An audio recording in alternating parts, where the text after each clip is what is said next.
Hello everyone. मेरा नाम doctor मधु थवानी है। मैं एक फिजियोथेरेपिस्ट हूँ। आज हम लोग स्ट्रोक के बारे में बात करेंगे। लकवा लकवा तीन तरीके का होता है, जिसमें इश्चमिक आता है, हेमरेजिक आता है और ट्रांस इश्चमिक अटैक TIA बोलते हैं। आज हम लोग डिस्कस करेंगे इश्चमिक। इश्चमिक स्ट्रोक में तीन तरीके के टाइप्स होते हैं। पहला जो टाइप होता है उसमें जो क्लॉट होता है वो ब्रेन में ट्रेवल करता है, मतलब हार्ट से या कहीं और जगह से वो क्लॉट ट्रेवल करके ब्रेन में पहुंचता है, उसको एम्बोलिज्म बोलते हैं। दूसरा टाइप होता है थ्रोम्बोसिस। थ्रोम्बोसिस का टाइप वो होता है जो ब्रेन में ही डेवलप होता है, या तो वो फैट का क्लॉट होता है या वो कोलेस्ट्रॉल का बनता रहता है अंदर ब्रेन के अंदर, तो ट्रैवलिंग नहीं, स्टैग्नेंट वहां पे ही बनता है, उसको थ्रोम्बोसिस वाला बोलते हैं। थ्रोम्बोसिस में फिर दो होते हैं, जिसमें एथेरोस्क्लेरोसिस आता है जो अलग अलग जगह। दूसरा होता है लेक्यूनार। लेक्यूनार जो है वो अंदर की तरफ डीपर में, जहाँ पे सर्जरी नहीं कर सकते उस लेवल तक पहुंचता है, हम बोलते हैं वाटरशेड स्ट्रोक। वाटरशेड स्ट्रोक उन एरियाज में होता है जहाँ पे कनेक्शन होता है जैसे टिश्यूज का और आर्टरीज का, जिससे आगे की मिडिल और पोस्टीरियर जहाँ पे मिलती हैं ब्रांचेस, वहाँ पे अगर होता है तो एक वाटरशेड जैसा सेंटर में, सेंटर के बीच में, सेंटर और साइड के बीच में एक होता है, वहाँ पे अगर एक MRI में आए तो वाटरशेड होता है, और उसमें कोई भी एक साइड ज़्यादा ब्लीडिंग होने की वजह से ग्रेश पैच देखने को मिलता है।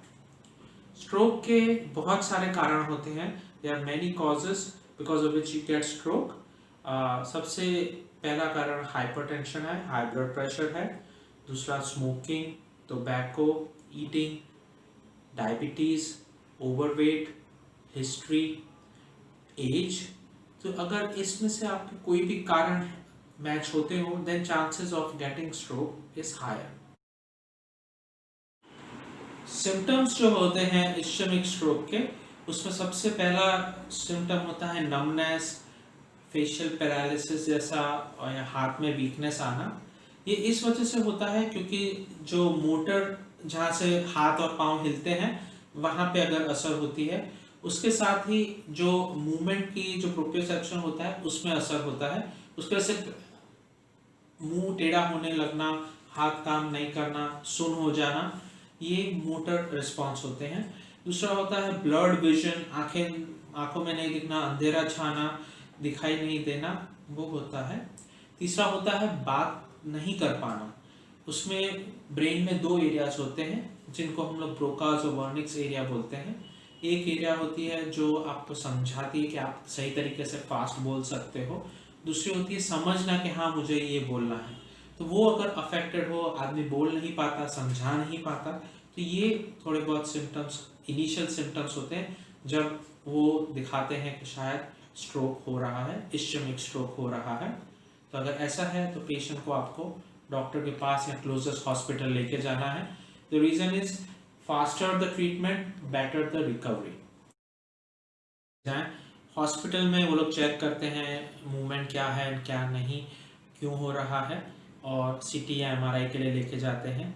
और अगर इश्चेमिक होता है, जो क्लॉट अगर ब्रेन में पहुंच गया जिसकी वजह से है, तो थ्रोम्बोलाइट्स और एस्प्रिन देने के बाद अगर देखते हैं कि हाउ स्टेबिलिटी इज और कौन सी मेडिकेशंस देनी है, अगर लगता है कि सर्जरी करवानी है, तो इश्चेमिक स्ट्रोक में दो तरीके की सर्जरीज होती हैं। एक होता है जिसमें वो क्लॉट को सक्शन करके निकालते हैं, दूसरा होता है मर्सी। मर्सी में मैकेनिकली अंदर जाके उसको रिमूव करते हैं, ठीक है।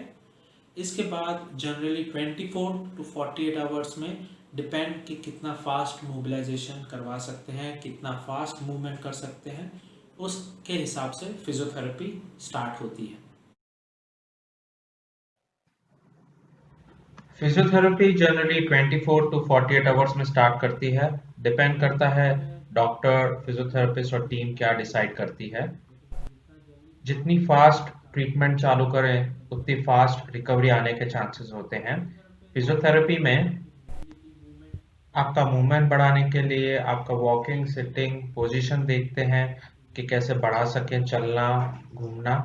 मसल काम नहीं करता है, उसकी रेंज बढ़ाने के लिए, मसल की टोन बढ़ाने के लिए, स्ट्रेंथ बढ़ाने के लिए, इन सब चीज़ों के लिए जनरली फिजियोथेरेपी स्टार्ट होती है। फिजियोथेरेपी में चेक करते हैं मूवमेंट क्यों नहीं आ रहा, उस हिसाब से बहुत सारी टेक्निक्स होती हैं जिसमें जिसमें एक्टिव मूवमेंट्स होती हैं, पैसिव मूवमेंट्स होती हैं, एक्टिव असिस्टेड मूवमेंट्स होती हैं। जैसे खाना खाना, हाथ मोड़ना, हाथ सीधा करना, ये हाथ की हुई। ऐसे ही पैर की भी एक्सरसाइजेस होती हैं, जैसे चलना, पेशेंट कैसे चल रहा है, कितना स्टेप रख रहा है, कितना डिस्टेंस रख रहा है। ये सब टेक्निक्स पे ध्यान रख के फिजियोथेरेपिस्ट प्रोटोकॉल्स बनाते हैं। जनरली प्रोटोकॉल्स 2 से 3 हफ्ते तक बनते हैं। उसके बाद फॉलो अप होता है। उसके बाद इम्प्रूवमेंट देखते हैं। उसके बाद डिसाइड करते हैं कि आगे कैसे जाना है। मेन देखते हैं कि बैठते कैसे हैं, सिट टू स्टैंड कैसे है, बेड पे से आदमी को बैठे कैसे पेशेंट, बैठने के बाद खड़ा कैसे हो, sit to stand techniques, standing to walking techniques, ये सब टेक्निक्स करवानी पड़ती हैं। अगर आपको स्ट्रोक के अलावा और कोई भी वीडियोस या और कोई भी इंफॉर्मेशन चाहिए फिजियोथेरेपी रिलेटेड, तो आप प्लीज़ कमेंट में मेंशन कर सकते हैं। अ, अगर आपको ये वीडियो अच्छा लगा हो तो प्लीज़ लाइक शेयर सब्सक्राइब कीजिएगा। हम लोग ट्राई कर रहे हैं बहुत सारे वीडियोस बनाने का, बहुत सारी इंफॉर्मेशन शेयर करने का। सो अगर आपको लगता है कोई कंडीशन है जिसके बारे में आपको फिजियोथेरेपी पॉइंट ऑफ व्यू चाहिए, तो आप प्लीज़ हमें बताइए। हम उसके बारे में वीडियो बना के ज़रूर पोस्ट करेंगे।